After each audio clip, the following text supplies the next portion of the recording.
Welcome to the regularly scheduled meeting of the Community Development Committee for today, which is December 1st. I've been joined by Council Members Reich, Fry, and Quincy. Council Member Warsami is on his way. Council Member Kano is out of the country. I have a number of items to address. First, I'm going to move the consent agenda, which is items 8 through 17, and I'll note on item 9, we're authorizing staff to continue analysis. With that, are there any items anyone would like to pull on items 8 through 17? Seeing none, on the motion to approve those items, all in favor signify by saying aye. Aye. Any opposed? Those items are approved. Then we'll move to our presentation and then on to our public hearing agenda in the order that it's on the agenda. And we'll start with item number 1, which is our Partners of the Year Awards. Ms. Varhelgen, welcome. Thank you so much, Chair Goodman, members of the committee. Since 1982, the City of Minneapolis Employment and Training has selected 2 agencies to receive the Award for Outstanding Service.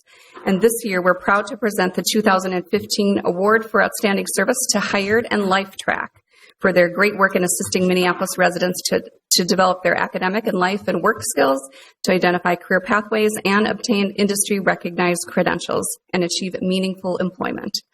A bit of background on these 2 agencies. Hired was originally established in 1968 to help ex-offenders find employment and avoid returning to criminal behaviors. In 1976, the organization's mission expanded to assist a wide range of job seekers to become qualified for and obtain employment, including youth dislocated workers, recent immigrants, and low-income adults, and people making the transition from welfare to work. Today, Hired continues to offer a broad spectrum of employment and training services to residents throughout the metro area. This year, Hired is being recognized for its great work providing Minneapolis youth and young adults with the counseling and support often needed to land a first job or to think through career choices. Each participant is matched with a Hired employment counselor who assists the youth to meet personalized employment plan goals.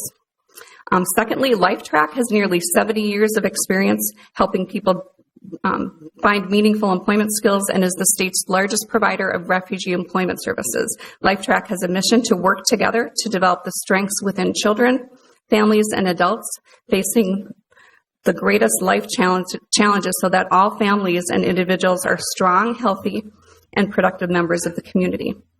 The organization is an established leader in employment and placement and retention services, serving a diverse population of job seekers with complex and varied barriers across a broad range of skills, education, and workforce experience. LifeTrack delivers services throughout the Twin Cities and in the past several years has increased service options for workers seeking reemployment throughout the state. So I'm pleased to introduce Tyler Olson, who will present the first award to Hired. And he will also introduce Carly Peterson. Tyler is the chair of the Minneapolis Workforce Council, and Carly Peterson is chair of the adult committee of the Workforce Council. And I also invite everyone to a reception at the end of the presentation in room 319. Thank you. Thank you, Mr. Olson. Welcome. Thank you. Thank you, City Council members, other attendees. My name is Tyler Olson. I sit on the Minneapolis Workforce Advisory Council. I also chair the Minneapolis Youth Council. And today I have the honor of congratulating Hired for being selected as the 2015 City of Minneapolis Youth Employment Partner of the Year. This is the 5th time that Hired has received this award, and Jane, who's the Hired Executive Director, and her staff are here today to accept the award. Hired is commended by the Minneapolis Workforce Council, the Minneapolis Youth Council, and the Minneapolis Employment and Training for operating an impressive year-round program for aspiring Minneapolis youth ages 14 to 21. I've got about 10 great bullet points of awesome things that they've done. I'll read just a few of them here. But they provided 112 youth with comprehensive individualized education, employment and training services, high-quality internship programs for 65 Minneapolis youth, a broad recruitment strategy for out-of-school, younger and older youth with multiple challenges, exceptional outreach. They earned an A-plus grade average. I help talk through the grade point averages with the team and help select the Partner of the Year, and they handedly beat everybody this year, so they did a great job. They achieved 100% on the year-end older youth entry unsubsidized employment measurement. 94% on the year-end older youth industry-specific credential measures. 100% of youth exited to unsubsidized employment remained employees for 90 days.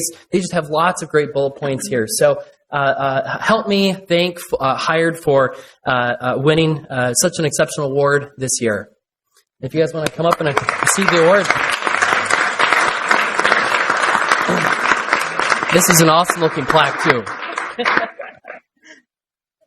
Look at the camera here. Let's look at the camera real quick here. Thank you so much. Thank you very much. We'll have Carly come up next. Okay, before we do that, I just wanted to ask Jane if she had anything she wanted to say. You are well, and I should disclose that I've had the good fortune to know Jane Samardzija almost my whole adult life, and have worked with her son and husband on many different levels, knowing that she's really the superstar of their family. So I would invite you up to come and say whatever you'd like. I'm sure you have a big team of people who work to make this all work. Well, thank you, Councilwoman Goodman. I'm really thrilled on behalf of our staff. They aren't all here. However, one of our star counselors is here, Kelly Eubanks, the program manager, Jen Williams. And I just want to say that those outcomes were made possible by the passion of our staff. They work incredibly well with youth. They have for a long time. And I think one of the reasons they work so well with youth is that they are stationed out in the community. They are at community centers, high schools here in the city of Minneapolis. They're out where the kids are and where they can also outreach to kids who have dropped out of school and trying to get them back in. So thank you so much. We really appreciate it. And I appreciate their work. Thank you. Thank you.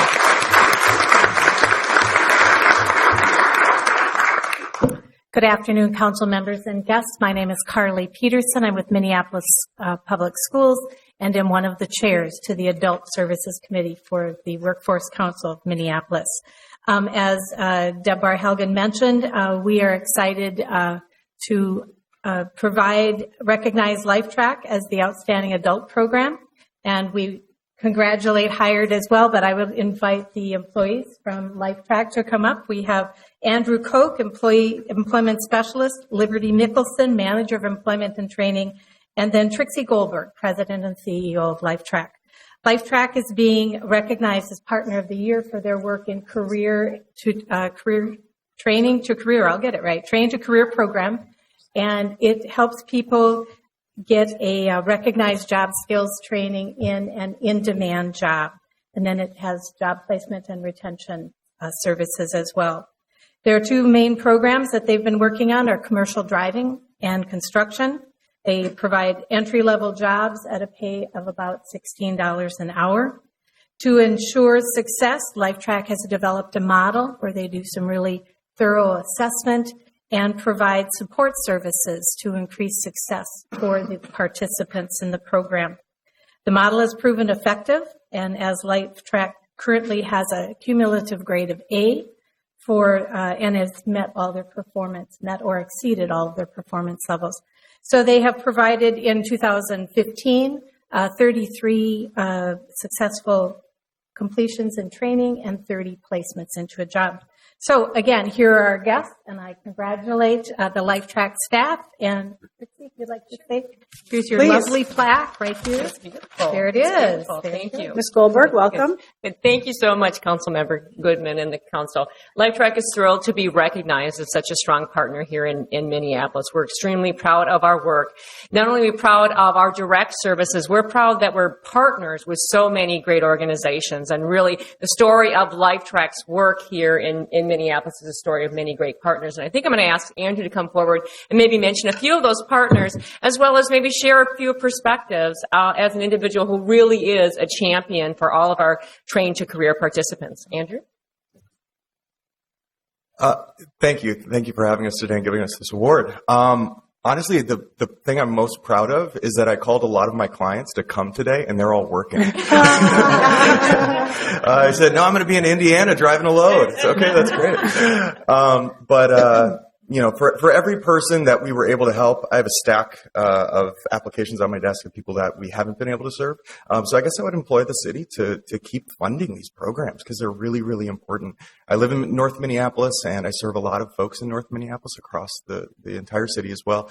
And these are the types of programs that are going to help lead meaningful change. So thank you so much for this and for continuing to invest in the people of Minneapolis. Congratulations, Joe.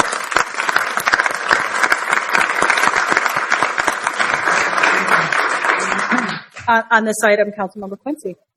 Thank you very much, Madam Chair. This is the fun part of this job, is when you get to recognize great work from so many people. So thank you, Mr. Olson, Ms. Peterson, for all the work you did chairing those programs. And I always have to acknowledge Deb Barhelgen for all the work that happens through all these jurisdictions that we've talked about. We've heard the word partnership happen so many times. This is real economic development, is when we invest in our workforce and our workforce future, whether it's the current adults or the upcoming youth. And we hope everybody comes and wins awards for doing great work, and it's great to acknowledge that, but we're really happy to hear when people can't attend because they're out working. And that's really what sets Minneapolis apart. And it's why we're successful. It's why we're achieving our One Minneapolis goals by investing in our workforce development programs. So, yes, thank you very much for all of that you've done, and thanks for the opportunity to call out those great objectives and attainment of goals and awards during this presentation. Thank you, Madam Chair. Thank you all for being here on this item. We'll move on to our public hearing agenda, starting with item number 2, which is a land sale at 2527 18th Avenue South. Mr. Pettiford, welcome. Good afternoon. Welcome. 2527 18th Avenue South is a house built in 1900 that we acquired from Hennepin County. The neighborhood here asked CPED, to the city, to acquire the property for sale to a resident of the block,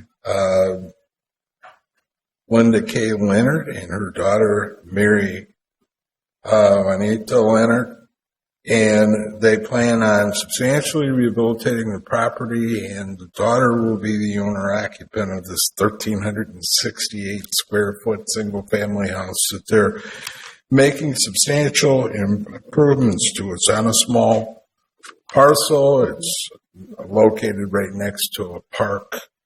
It definitely needs work. It's been a gathering point for some neighborhood gangs. There have been a couple of gang fights and some shootings over there, so they're trying to do some things that will calm the social environment. Staff has reviewed their proposal and their plan for rehabilitation and endorse it. Unfortunately, in the interim from acquisition until now, somebody has made use of the storage shed on the property and has started it on fire, doing substantial damage. Ordinarily, in this type of transaction, we charge a 10% administrative fee for pass-through sales, which this amounts to. We are asking that this fee be waived in this instance to allow those funds to be used for restoring the shed. So staff is recommending the sale. Are there any questions? Are there any questions for Mr. Pettiford? Are the applicants here today? I do not believe that they are. Okay. All right, thank you for that report. Seeing no questions, we'll open up the public hearing on item number 2, which is a land sale for 2527 18th Avenue South. Is there anyone here to speak to this issue? Anyone? Anyone? Seeing none, we'll close the public hearing. Councilmember Quincy. Thank you, Madam Chair. I'd like to move approval of this item. Approval has been moved. Further comments or questions? Seeing none, all in favor signify by saying aye. Aye. Any opposed? That item is approved. We'll move on to item number 3. Mr. Wilson. Thank you, Madam Chair. We have an application for an on-sale liquor license for a tap room, Class C2 entertainment and off-sale malt liquor growler by a new brewery called Modest Brewing Company at 505 North 3rd Street. This address has not held a alcohol or liquor-related license in the past. It's in the North Loop neighborhood in Ward 3. There are 4 principal owners of this company: Eric Paradas, John Donnelly, Keegan Nee, and Cale Anderson, and plus there are 32 other minor investors in this corporation. The entire beer brewing facility and tap room will be located on the first floor of the building. It will have seating for 99 persons indoors, and it will have an outdoor patio in the front of the establishment on private property along Fifth Avenue, and that will have seating for 25 patrons. Modest Brewery plans to have entertainment with the C2 entertainment license will allow up to 3 amplified musicians. They will have no food service at this establishment, but are collaborating with local restaurants and food establishments to have food delivered there. A public hearing is required for this application. We did notify all residents and property owners within 400 feet. We also notified North Loop Neighborhood Association, Downtown Neighborhood Association, and the Warehouse District Business Association. As of today, we've received no responses opposing or in support of the application. Staff's review finds that they meet all of our requirements, and we are recommending approval. Are there any questions for Mr. Wilson on item number 2? Seeing none, we'll open the public hearing on item number 2, which is a new business license for Modest Brewing at 505 North 3rd Street. Is there anyone here to speak to this issue? Anyone? Anyone? Seeing none, we'll close the public hearing. Councilmember Fry. Thank you, Madam Chair. I'm really excited to move approval of this item. I think it'll be a wonderful addition to the neighborhood and certainly add some excellent beer. On the motion to approve by Councilmember Fry, all in favor signify by saying aye. Aye. Any opposed? That item is approved. We'll then move on to item number 4. Mr. Wilson. Madam Chair, we have an application by the Pimento Jamaican Kitchen for a site at 2524 Nicollet Avenue South. They're seeking an on-sale wine and strong beer license with Class B entertainment to operate a restaurant. This location was formerly the Cafe Chem. This will be a full-service restaurant. It's in the Whittier neighborhood and in the 10th Ward. Initially, we'll have hours of 10 a.m. to 11 p.m., but have applied for the full 2 a.m. license in the event that business warrants a later time. They will have food service all hours of their operation. This business is owned by Derek Beavis. He is the sole officer and shareholder. This premise will be located on the first floor of the building, has direct access to the street. It has seating for 36 at tables and chairs and a food counter, and will have an 8-seat sidewalk cafe. Public hearing is required because this is the first time there's been alcohol at this address. We notified all residents and property owners within 600 feet, and we notified Whittier neighborhood and business groups. We received no responses from that notification process. They seem to meet all of our requirements, and staff's recommendation is that you approve this application. Are there any questions for Mr. Wilson on item number 4? Seeing none, we'll open the public hearing on item number 4, which is a new proprietor at Pimento Jamaican Kitchen. Is there anyone here to speak to this issue? Anyone? Anyone? Seeing none, we'll close the public hearing. Councilmember Fry. Thank you, Madam Chair. I would also like to move approval of this item. Are there any comments or questions? Seeing none, all in favor signify by saying aye. Aye. Any opposed? That item is approved. We'll then move on to item number 5. Ms. Roberts, are you doing this presentation?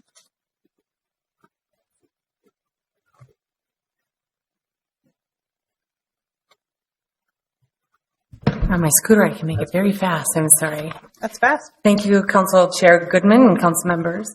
I'm Linda Roberts, Assistant Manager in Business Licensing. I'll be doing a very brief presentation on the amendments before you. The amendments before you are strictly a streamlining and an effort to make it simpler to do business in Minneapolis. The chart that I have here shows these amendments best. The business license categories that we will be eliminating if the council does pass these amendments.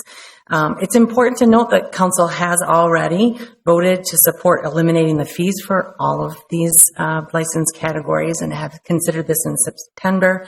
So these amendments truly are a housekeeping measure. Public hearing notices were sent to all business associations, neighborhood associations, and all licensees that held these licenses in the past. We've received no responses. Staff recommend approval, and I'm available if you have any questions. Are there any questions from Ms. Roberts on item number 5?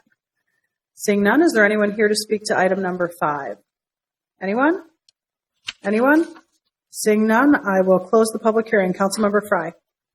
Thank you, Madam Chair. I move approval of this item. Approval of item number 5 has been moved. Further comments or questions? Seeing none, all in favor signify by saying aye. Aye. Any opposed? That item is approved. We'll move on to item number 6. Mr.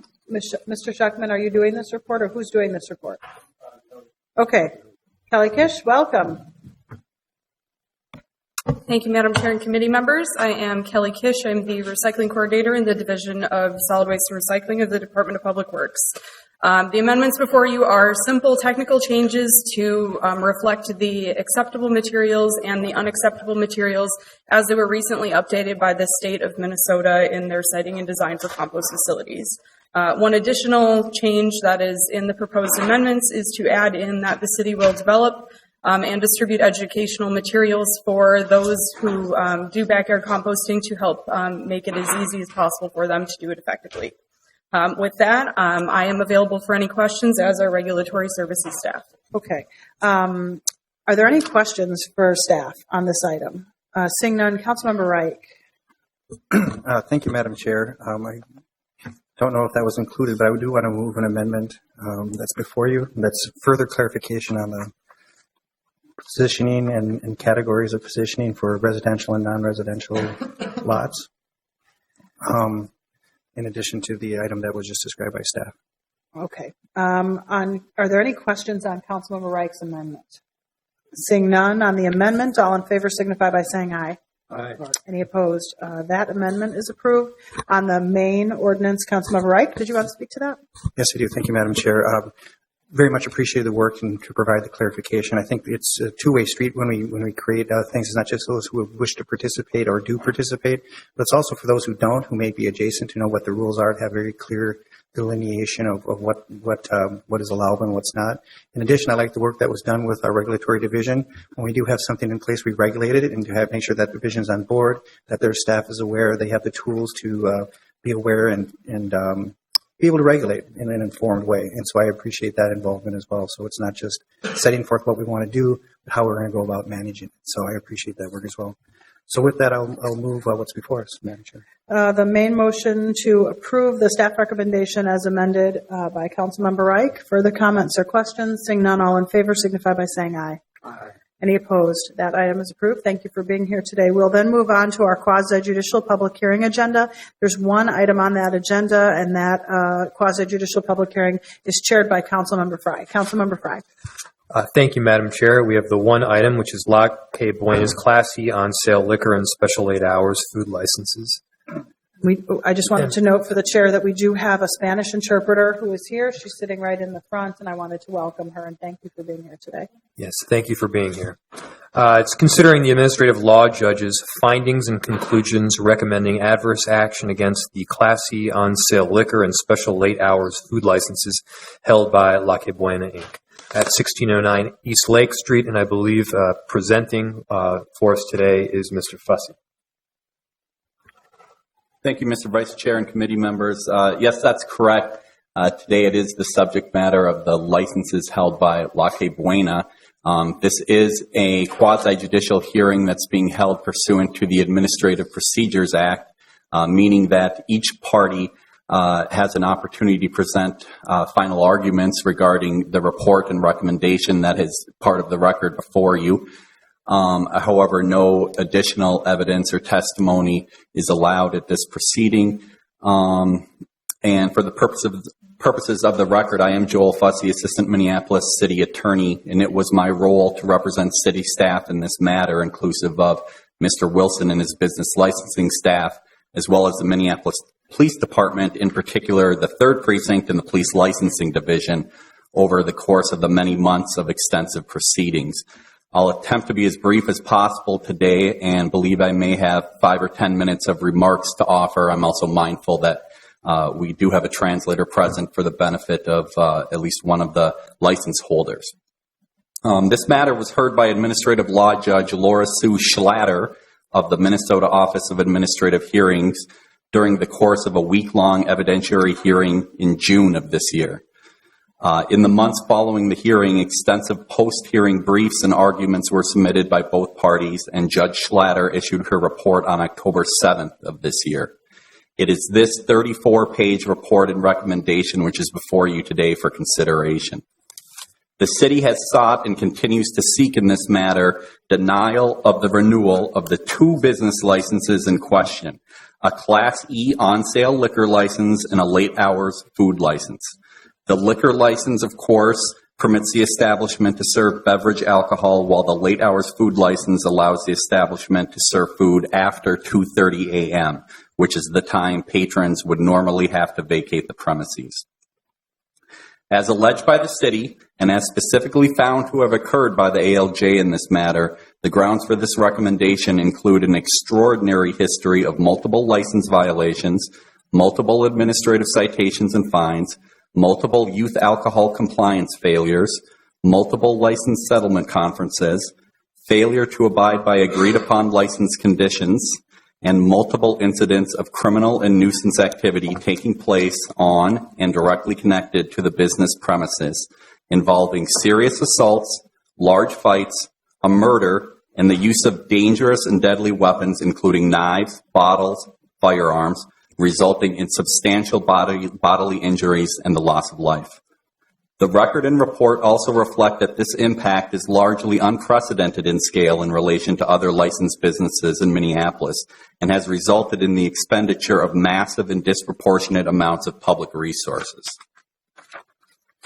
inclusive of staff time from multiple members of various city departments and the expenditure of other scarce public resources. For purposes of brevity, I won't enumerate every license violation and incident of criminal and nuisance activity attributable to the establishment. However, the ALJ report and the record of this matter, which is in front of you, establish this history in painstaking detail. It is the city's position that the ALJ's report should be adopted with the minor exception as detailed in the city's filing that is before you. Excuse me, Madam. Can I request that? Certainly. Yeah, Mr. Fusti, it's even hard for me to follow. so just a little slower would be more helpful to the interpreter. Thank you. As I was saying, it is the city's position that the report should be adopted with the minor exception as detailed in the city's filing. The ALJ report supports and vindicates the most crucial positions taken by the city, as illustrated by the following direct quotes from Judge Schlatter. First, the city has demonstrated by a preponderance of the evidence that good cause exists to refuse to renew or otherwise take adverse licensing action against La Que Buena's Class E liquor license, unquote. Second quote, the city has demonstrated by a preponderance of the evidence that La Que Buena has failed to comply with standards and conditions set forth in Minneapolis ordinance. Specifically, the city has demonstrated that La Que Buena violated Minneapolis ordinance by failing to take necessary action and provide adequate security to prevent disorderly conduct and other criminal activity from occurring on the business premises, and by failing to comply with all conditions and requirements of its licenses, unquote. Third quote, the city has demonstrated by a preponderance of the evidence that good cause exists to refuse to renew La Que Buena's liquor and special late hours food licenses, unquote.